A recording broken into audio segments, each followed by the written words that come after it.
அன்பார்ந்த மாணவர்களே, உங்களை அஸ்வத் அகாடமி யூடியூப் சேனலுக்கு அன்புடன் வரவேற்கிறேன். இன்றைக்கி பார்க்கக்கூடியது எக்ஸசைஸ் 6.4ல் ஃபிஃப்த்து சம். வரும் கோடுகளுக்கு இடைப்பட்ட குறுங்கோணம் காண்க. X plus 4/3 = y minus 7/4 = z plus 5/5.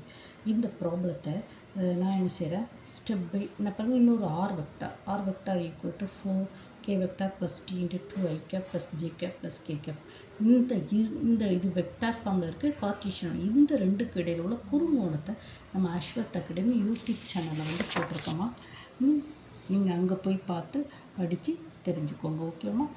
Next exercise 6.4ல் ஃபிஃப்த்து சம். பின்வரும் கோடுகளுக்கு இடைப்பட்ட குறுங்கோணம் காண்க. 2x = 3y = -z மற்றும் 6x = -y = -4z. இந்த கோடுகளை கார்ட்டீசியன் ஃபார்மில் எழுதி நம்ம என்ன செஞ்சுருக்கோம், இரண்டு கோடுகளுக்கு இடைப்பட்ட குறுங்கோணம் கண்டுபிடிச்சிருக்கோம். θ = π/2. ஓகேம்மா? இது லாங் வீடியோவாக நம்ம அஸ்வத் அகாடமி யூடியூப் சேனலில் போட்டிருக்கேன். நீங்கள் அங்கே போய் பார்த்து படிச்சுக்கோங்க. Thank you student.